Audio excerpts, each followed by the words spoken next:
I've always been the kind of guy who keeps his head down. I do the work, I stay out of family drama, and I never show up anywhere expecting applause. I'm Miles. I'm 34. Grew up in Northern Virginia, now living in D.C., and if you ask my family, I'm the quiet one. The dependable one. The one who'll answer a 3 a.m. call, loan you money without a second thought, and help move your couch 3 times because you didn't like the first apartment's lighting. I never minded being that guy, the background player in everyone else's story. But there's a funny thing about always being underestimated.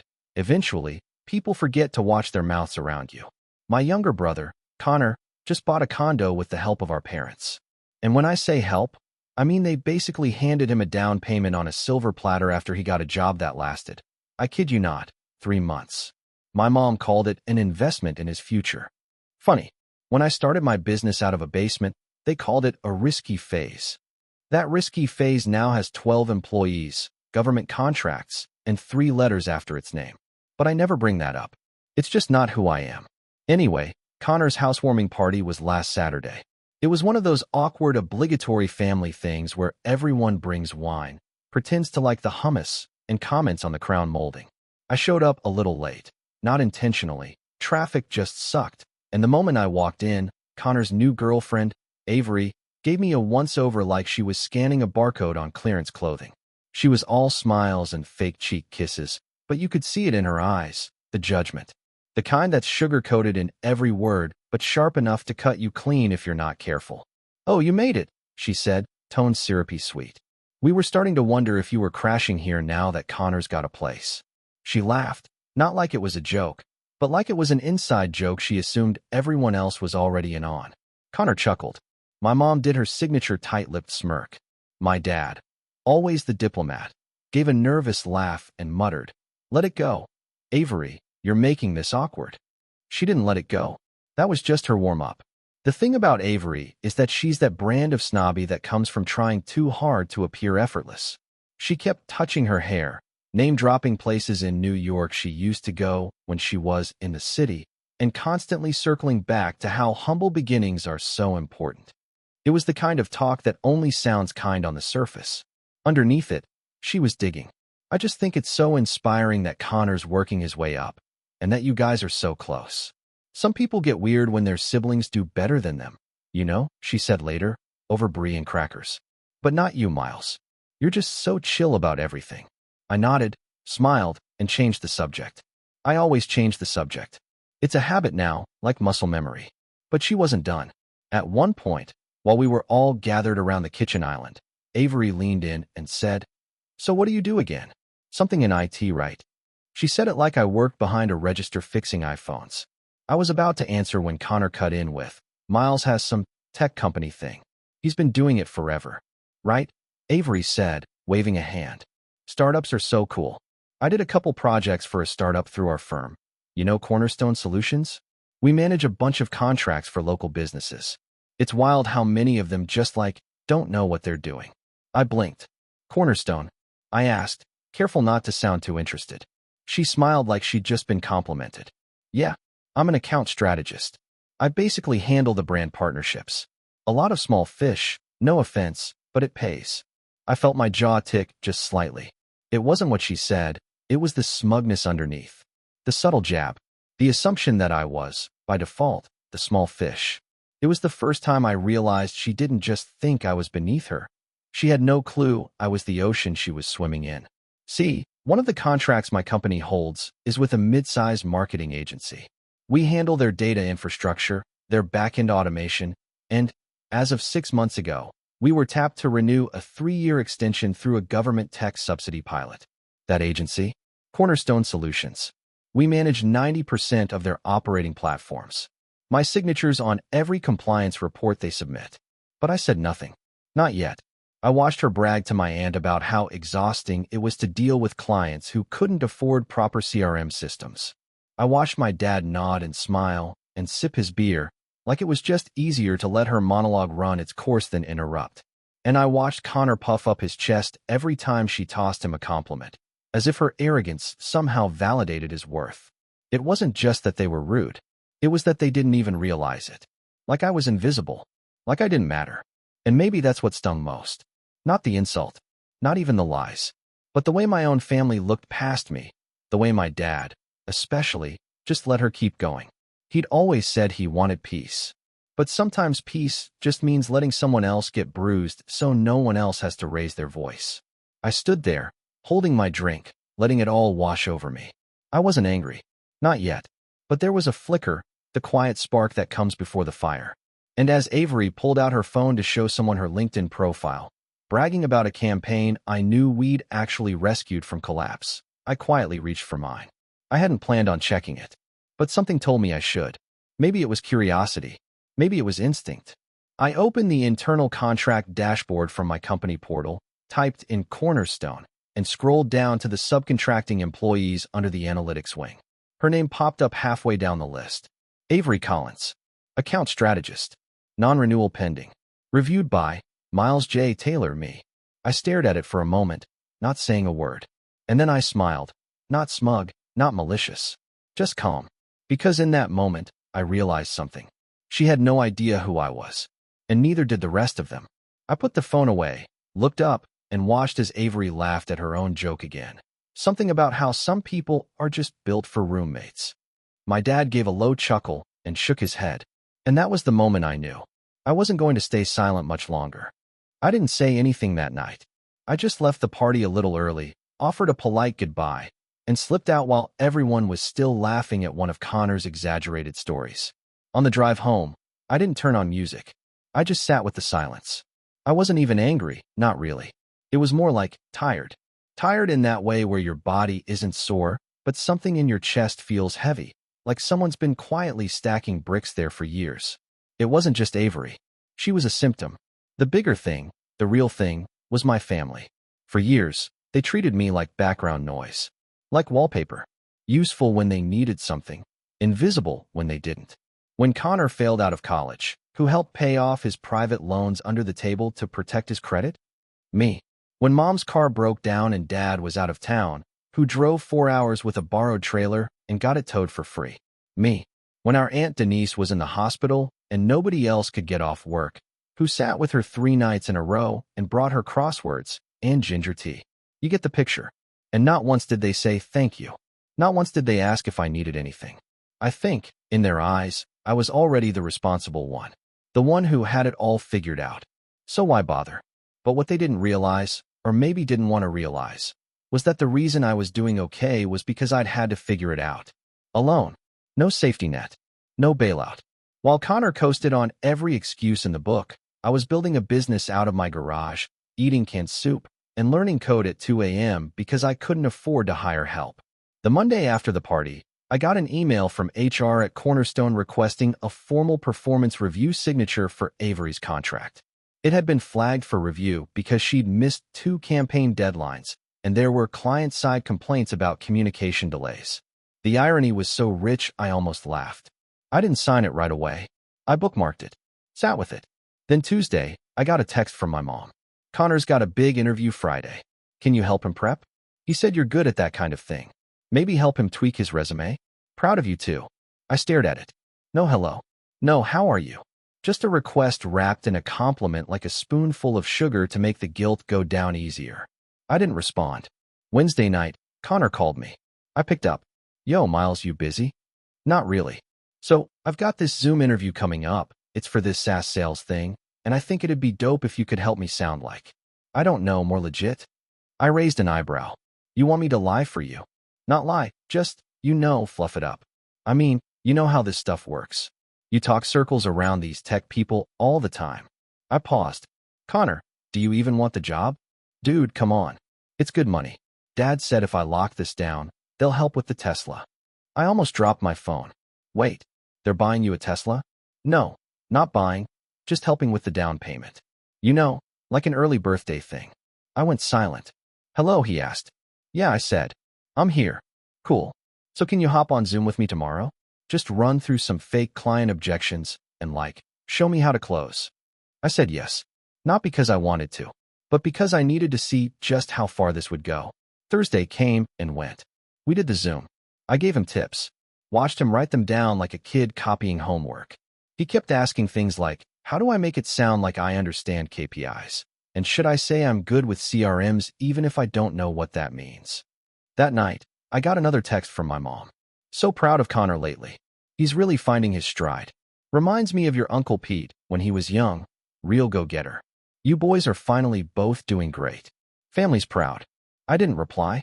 Friday, I logged into the client portal and checked the status of the Cornerstone contract. Avery's file had a note from their project manager.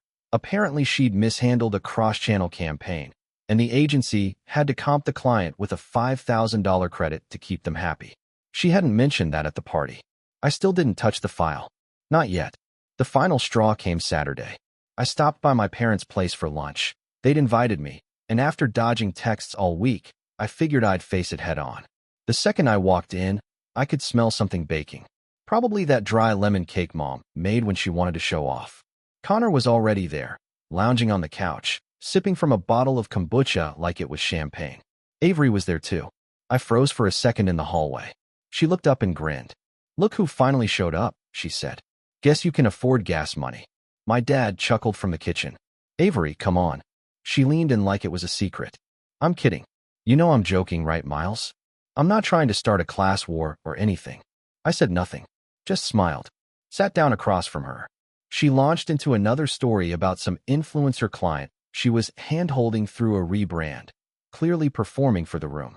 Connor nodded along like a proud boyfriend. My mom placed a plate of that dry cake in front of me like it was peace offering.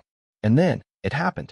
Avery reached into her bag, pulled out her laptop, and said, "Actually, Miles, this is hilarious, but I think one of your campaigns came across my desk this week. Some tiny firm called MJT Systems." Connor laughed. "Yo, that's you, right?" I stared at her. "That's mine, yeah." She blinked. "Wait, seriously? You work there?" "I own it." She froze for a beat. "Oh, huh. I guess I didn't connect the dots." "Don't worry," I said casually. "Most people don't." Connor leaned forward. "Wait, but like, you own it?" "Yeah. Started it 10 years ago." Avery tried to recover. "That's cool. So you're like, what CEO?" "Something like that." Mom clapped her hands, beaming. "See? That's why I said we're proud of both our boys. Everyone's doing great." Avery narrowed her eyes. "Well, small world. We've actually been reviewing some of your systems. There's been some redundancy on the back end. Just so you know." I raised an eyebrow. "Redundancy?" "Yeah," she said, flipping her laptop open. "Your cloud stack. It's not optimized for cross-platform CRM integration. Just saying. We flagged it." Connor let out a low whistle. "Dumb. You gonna let her come for your company like that?" I smiled. And then I reached into my own bag, pulled out my phone, and tapped the dashboard app. Turned the screen toward Avery. Her name, her department, her pending termination notice. She stared at it like it was a ghost. I didn't say a word.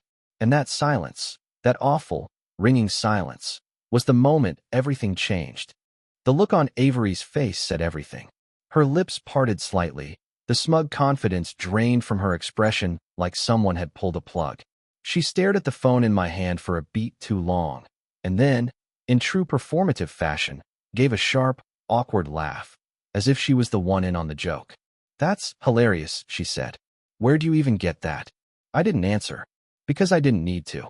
Connor leaned over the screen. "Wait, hold up. Is that real? Like really real?" Still, I said nothing. I just sat back in the chair and took a slow sip of the room-temperature lemon water my mom had given me. Let it burn a little on the way down. Avery quickly shut her laptop and tucked it into her bag, suddenly very interested in checking something on her phone. My dad, meanwhile, cleared his throat like he was about to say something, then chose not to. And my mom, ever the peacemaker, nervously started talking about the casserole she planned to make next weekend. Like that would erase the tension humming in the air. I finished my slice of dry cake and left not long after, saying I had work to do, which was true, but not in the way they assumed. The ride home felt different this time. Not quiet, clean, like I'd finally taken a deep breath after years of shallow ones. But beneath that, there was something else too. A hollowness I hadn't expected, like I'd finally hit back after years of swallowing my pride. But the satisfaction didn't sit the way I thought it would. That night, I lay awake longer than usual. I kept replaying the look on my dad's face. Not surprised, not defensive, just disappointed, not in her, but in me. And that's what cracked something open in me. Because somewhere deep down, Some part of me was still that kid looking for approval, still waiting for the nod, the pat on the back, the "we see you." And instead, all I'd ever gotten was the same old silence. Or worse, thinly veiled disappointment masked as neutrality. In their eyes, I'd embarrassed Avery, made things uncomfortable, rocked the boat. But what about me? What about all the times I sat there and let the boat rock me? I thought about calling my dad, explaining myself, but I didn't. I knew how that conversation would go. "You could have handled that better, Miles. It's not worth making drama over. You know how she is. Just let it go. Let it go." Always, always that. The next morning, I opened up my company dashboard again, stared at Avery's file, and after a few long minutes, clicked Defer Review. Not because she deserved it, she didn't, but because I didn't want to be the villain in a story they'd already written me into. I didn't need to burn her. Not yet. I just needed space. But space was hard to come by. The fallout came fast. That Monday, I got a call from my mom. No greeting, just a tight voice. "I just talked to Connor. He said you embarrassed Avery." I stayed quiet. Was that necessary? Honestly, Miles, I know you two didn't get off on the right foot, but this isn't like you. I asked, "What is like me?" Silence. Then, "You know what I mean." No, I didn't. Not anymore. "She's very upset. Connor's upset. We just want peace." Peace. There it was again. That cursed word. "I've been peaceful my whole life," I said. "Where did that get me?" She didn't answer. Just sighed. Then told me she hoped I'd apologize soon so this didn't turn into a thing. I hung up after that. I didn't yell. Didn't argue. I just put the phone down and stared at the wall of my home office. Suddenly, it felt colder than it ever had. That week, I buried myself in work. We had 2 major projects nearing deadline, 1 grant pitch to finalize, and a staffing restructure I'd been putting off for months. I should have felt productive, but I didn't. I felt numb. Every message from my mom was clipped. Every call from Connor went unanswered. I skipped a Sunday dinner for the first time in years and didn't even text to say why. And not once, did any of them reach out just to ask how I was doing. It was all about Avery. Her feelings. Her embarrassment. Her misunderstood sense of humor. Meanwhile, I was sinking. I didn't realize how badly I needed my family to just see me until it became clear they never really had. And now that the illusion had shattered, I didn't know what to do with the pieces. One night, about a week after the party, I got a text from an old friend, Kayla. We hadn't spoken in months. She used to work with me back when I had 2 employees, and we worked out of a converted basement in Alexandria. "Hey stranger. Heard through the grapevine, you're still saving the tech world one over-engineered platform at a time. Coffee sometime." I hesitated, then typed back. "Only if you're paying." We met up 2 days later. She looked exactly the same. Denim jacket, sarcastic smile, eyes that missed nothing. We caught up over burnt espresso and stale croissants in a half-empty cafe. At some point, she leaned forward and said, "So, what's up with you lately? You look like someone who just realized their dog has been secretly judging them." I laughed, actually laughed, and told her everything. Not the polished version. Not the business owner filter. Just me. The ignored older brother. The disappointment. The "you're doing fine, so shut up" guy. She listened. Didn't interrupt. Just nodded every now and then. When I finished, she leaned back and said, "Okay, so you've got a crappy family and a therapist's dream of a brother. Join the club. You want a sticker?" I blinked. "Excuse me." "You heard me. Look, I'm not saying they're not jerks. They are. But you? You've spent so long being useful that you don't even know what it feels like to just be. You're allowed to be angry, Miles. You're allowed to stop carrying everybody." I didn't know what to say. "You need a reset," she said, standing. "Let me show you something." She took me to this tiny co-working loft she'd been renting out on weekends. All exposed brick, white boards, and secondhand furniture. It was empty, quiet, and oddly comforting. "You ever thought about building something that isn't just for someone else?" she asked. "Something that's just yours? Not for a client. Not for a contract. Just for fun." Fun. What a strange word. That night, I went home and opened an old sketchpad I hadn't touched in years. Back when I first started coding, I draw layouts and scribbled down wild ideas for apps that didn't make sense to anyone but me. I flipped through pages of half-formed ideas, bad logos, and margin notes like, would anyone even use this? And one stuck out. A platform idea I'd had for mentorship. Real-time, anonymous peer coaching for people in high-pressure jobs. filtered by industry, role, and problem. I'd shelved it years ago, told myself it was too niche. But now it felt like maybe I needed it more than anyone. Over the next few weeks, I quietly started working on it again. Nights, weekends, a little every day. No pressure, no deadlines, just something mine. Kayla helped test it, gave feedback, roasted my UI, encouraged me. I didn't tell anyone else. Not my parents. Not Connor. Definitely not Avery. And with every passing day, I felt a little lighter. A little more me. I wasn't looking for revenge anymore. I was looking for peace. Real peace. And for the first time in a long time, I started to believe I might actually find it. But of course, peace never lasts long when your family is determined to drag you back in. And what happened next? Well, let's just say, the moment I started to rebuild, they found a new way to knock it all down. 3 weeks passed. 3 weeks of silence from my family. No calls, no messages, no passive-aggressive group chats. Not even a funny meme from my mom. And trust me, she's the type to send minions saying, "Wine o'clock" at 9 a.m. on a Tuesday. I wasn't sure if they were freezing me out or just waiting for me to apologize. Either way, I didn't chase them. I was done chasing. I'd spent a decade being the one who checked in, the one who reached out, the one who smoothed things over. This time, they'd have to come to me. And for a while, I thought maybe they wouldn't. Until the text came. It was a Wednesday. I'd just finished a late meeting with a new developer I'd hired for the mentorship app, which, by the way, was finally starting to look like something real. We'd settled on a name, PulseBridge, and even had a working beta that Kayla had stress-tested to the brink of collapse. I was running on 3 hours of sleep and a stomach full of vending machine pretzels when I saw it. "Mom, can you come by Sunday? We're doing a family brunch. Would love to see you. We miss you." I stared at the message for a long time. Not "I'm sorry." Not "let's talk." Just a polite summons, like I was a court jester expected to return to duty. Still, I was curious. Part of me wanted to say no. The other part, the strategic part, wanted to see what this was really about. So I texted back, "Me. Sure. I'll bring muffins." Sunday came. It was a warm spring day, one of those rare mornings where the air feels like a clean slate. I wore jeans, a t-shirt, and brought a box of blueberry muffins from the bakery near my office. When I got there, I noticed immediately Connor's car wasn't in the driveway. Neither was Avery's. Inside, my mom was setting the table with forced cheer. My dad stood at the coffee machine, avoiding eye contact like it owed him money. "Where's Connor?" I asked. "He and Avery are taking a break," my mom said quickly. "They're giving each other space." I blinked. "Since when?" She waved a hand. "It's not important." Oh, there it was. The real reason they'd invited me. The atmosphere had that nervous feeling to it. The kind where people pretend everything's fine while their entire house is sinking. I played dumb. Sat down, accepted a cup of coffee, and waited. It didn't take long. My dad cleared his throat halfway through a conversation about someone's neighbor's dog, then said, "So, your brother's had a rough couple of weeks." I nodded slowly. I heard. "He's in a bit of a bind." There it was. The ask. "What kind of bind?" I said, taking a bite of a muffin. "Well, he might be losing his job," my mom said gently.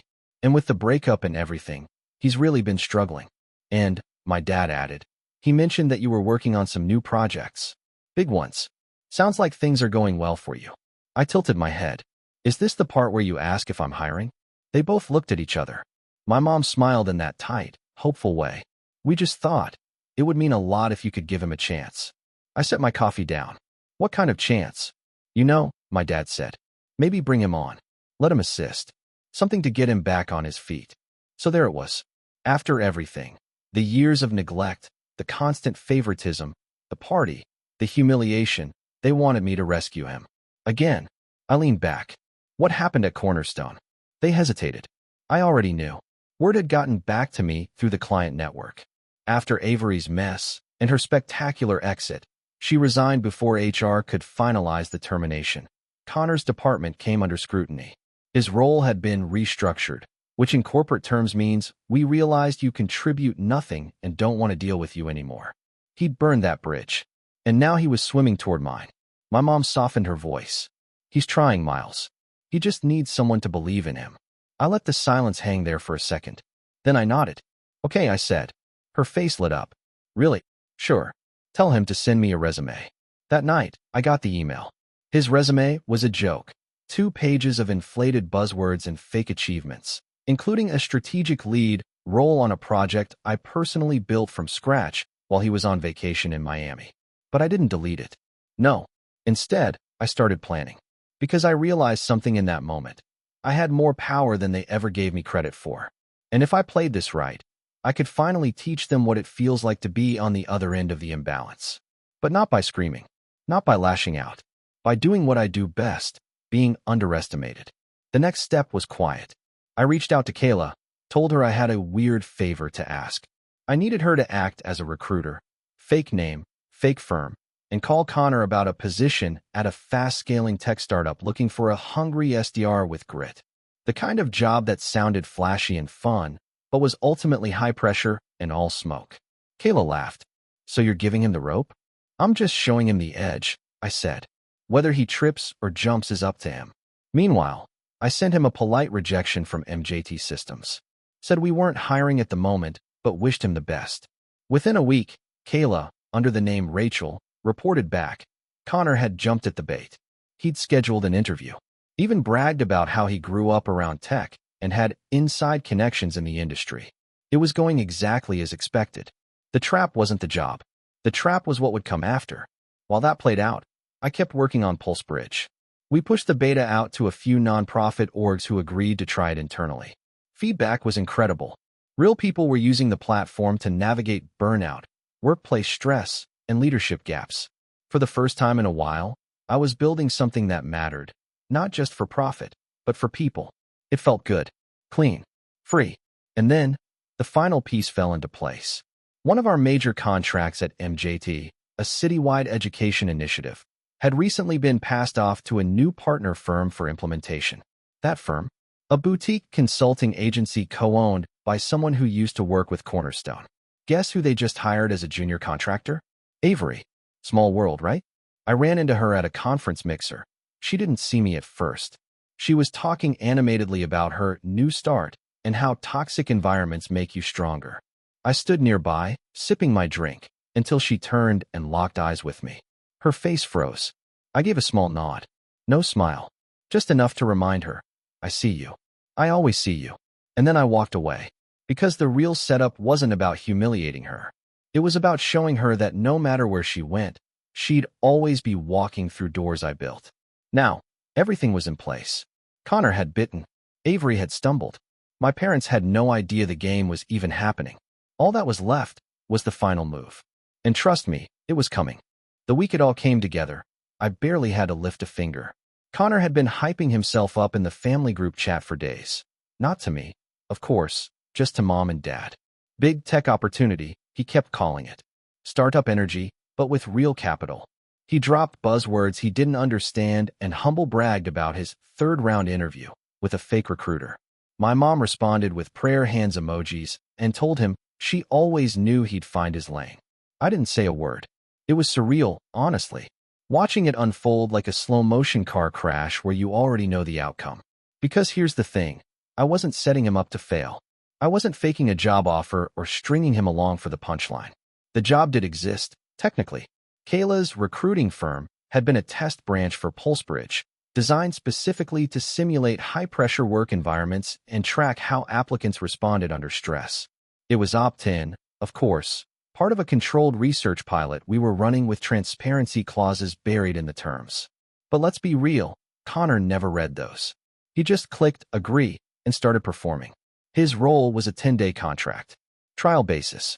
Commission only. The kind of position real grinders use to prove themselves, not trust fund babies trying to cosplay as entrepreneurs. By day 3, he was already complaining. They're on me like every hour, he texted my dad. Want updates like I'm some robot. Not cool. Whole place is chaotic, man. They need structure. Oh, the irony. By day 6, Kayla called me.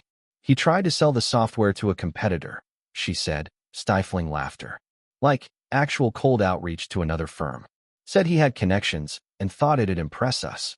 And we flagged it. Put it in the report. Let him twist. I didn't even have to ask what came next. On day 10, he was formally let go via a performance email. Respectful, honest, and signed by Rachel, with a generic HR footer. He was livid. My mom called that night. I let it go to voicemail. Her voice sounded tight, accusatory. I don't know what's going on with that company Connor worked for, but he said it was the most toxic place he's ever been. People yelling at him. Confusing tasks. They just dropped him without warning. Can you believe that? Oh, I could believe it.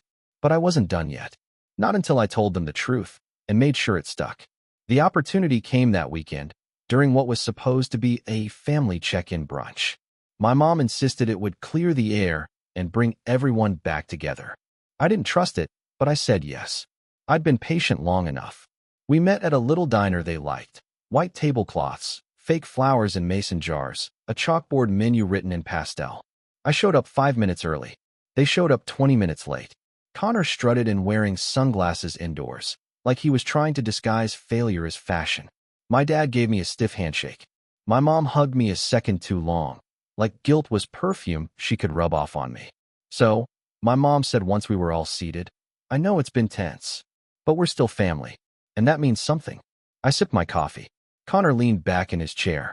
Look, man, I don't know what's going on with you lately, but I get it. You're successful, or whatever. Congrats. But don't act like you're better than us. I raised an eyebrow. Is that what you think I've been doing? He shrugged. I'm just saying, it's not cool to look down on people. You embarrassed Avery, then acted like I was some loser for needing help. Like you've never had a rough patch. I stared at him for a long moment. Then I reached into my bag and pulled out a small black folder. Set it on the table. Slid it toward him. What's this? He asked. Your rough patch. Documented. The past 10 days of your big tech opportunity. Every interaction, every skipped task, every failed assignment. Complete with timestamps. He flipped it open, confused, then slowly paled. My mom leaned over. Wait, how did you get this? I didn't get it, I said. I commissioned it. Silence. What? Connor asked, voice thin. I own the pilot program you just failed out of, I said, calmly. Pulsebridge. It's mine. You didn't get recruited. You got studied. My dad stiffened. You what? I gave you the chance you asked for, I said, turning to my mom. I reviewed your resume. I watched your interviews. I gave you a real opportunity to show who you are when nobody's holding your hand. And you blew it. Connor looked like he'd been slapped. You set me up? No, I said. You set yourself up.